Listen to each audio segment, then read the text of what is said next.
അപ്പോൾ ഇന്ന് രാത്രിയത്തെ വിശേഷമൊക്കെ എന്തൊക്കെയാണെന്ന് നോക്കിയാലോ. രാത്രി ഒരു ഗസ്റ്റ് ഉണ്ട്, അമ്മൂൻ്റെ കൂടെ വർക്ക് ചെയ്യുന്ന കുട്ടിയാണ്. അപ്പോൾ അവർ രണ്ടുപേരും കൂടിയിട്ട് തൃശ്ശൂർ പോകാൻ വേണ്ടിയിട്ട് ഇവിടെ വന്നിട്ട് ഡ്രസ്സൊക്കെ ചേഞ്ച് ചെയ്ത് പോകാമെന്നുള്ള പ്ലാനിൽ വരികയാണ് കേട്ടോ. അപ്പോൾ അവർക്ക് ഉണ്ടാക്കിയ ചായയാണ്. ചായ കുറച്ച് തിളച്ച് തൂത്ത് പോയിട്ടുണ്ട് കേട്ടോ. പിന്നെ ബിസ്ക്കറ്റ് ഉണ്ട്, മിച്ചറുണ്ട്. അപ്പോൾ അവരിപ്പോൾ വരും, അവരെ വെയിറ്റ് ചെയ്ത് നിൽക്കുകയാണ് എല്ലാവരും. ഇത് നല്ലൊരു സിനിമയാണ് കേട്ടോ. ഈ പടത്തിൻ്റെ പേരെന്താ, മറ്റേ ജയറാമും അഭിരാമിയൊക്കെ അഭിനയിച്ച നല്ലൊരു അടിപൊളി പടമാണ്. ചെറുപ്പത്തിലൊക്കെ ഇങ്ങനെ കുറേ കണ്ടിട്ടുണ്ടായിരുന്നു ആ പടമൊക്കെ. അപ്പോൾ അവർ വന്നിട്ടുണ്ട്. അപ്പോൾ അവർക്കുള്ള ചായയൊക്കെ കൊടുത്തിട്ടുണ്ടായിരുന്നു, ഫുഡൊക്കെ കൊടുത്തു.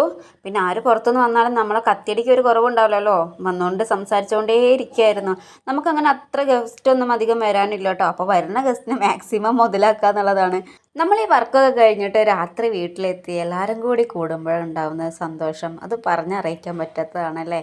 കുറേ നേരം സംസാരിക്കുക, അന്ന് നടന്ന കാര്യങ്ങൾ അങ്ങോട്ടും ഇങ്ങോട്ടൊക്കെ ഷെയർ ചെയ്യുക, അതൊക്കെ ഭയങ്കര സന്തോഷം തരുന്നൊരു കാര്യമാണല്ലേ. അപ്പം ഞാനും എല്ലാവരും കൂടിയൊക്കെ ഇരുന്നിട്ട് ചായയൊക്കെ കുടിച്ചിട്ടുണ്ടായിരുന്നു. പിന്നെ സസ്കി ഡാൻസ് കളിച്ചാൽ നോക്കട്ടെ. അപ്പോൾ ഇതാണ് കേട്ടോ അവൻ്റെ അസ്കി ഡാൻസ്. ഈ വേർഷൻ കണ്ടിട്ട് ഒറിജിനൽ വേർഷൻ എന്തോന്ന് മറന്നുപോയി. അപ്പോൾ എല്ലാവരും കൂടി സംസാരിച്ചിട്ട് നേരം നല്ല ഒരുപാടായിട്ടോ. ഇനി എപ്പോഴാണ് അവർ തൃശ്ശൂർ എത്തുക. എന്തായാലും അവരൊക്കെ ഇറങ്ങിയിട്ടുണ്ടായിരുന്നു.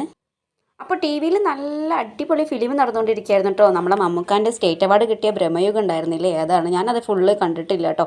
അപ്പോൾ അത് കാണുന്നതിൻ്റെ ഇടയ്ക്കാണ് ഇവർ വന്നത് കയറിയത്. ഇനി ബാക്കി ഇരുന്ന് കാണണം. അപ്പോൾ എന്തായാലും നമ്മളെ ഗസ്റ്റൊക്കെ പോയിട്ടുണ്ട്. ഇനി നേരെ എന്താ പരിപാടി, അതന്നെ അവർക്ക് കൊണ്ടുവന്ന ബേക്കറിയും കാര്യങ്ങളൊക്കെ തട്ടിപ്പറിച്ച് വാങ്ങുക, തിന്നുക, അതന്നെ കേട്ടോ. എല്ലാ കുടുംബത്തിലും ഇതൊക്കെ നടക്കുന്നുണ്ടാവും എന്നറിയാം. അപ്പോൾ ഇതൊക്കെയാണ് നമ്മളെ കലാപരിപാടീസ്. അപ്പോൾ ഇത്രയൊക്കെ ഉള്ളൂ. വീഡിയോ ഇഷ്ടപ്പെട്ട എല്ലാവരും ഒന്ന് ലൈക്ക് ചെയ്യുക, ഷെയർ ചെയ്യുക. അപ്പോൾ അവൻ്റെ ഡസ്കി ഡാൻസ് ഇതുവരെ കഴിഞ്ഞിട്ടില്ല കേട്ടോ. അപ്പോൾ ഓക്കെ, ബൈ.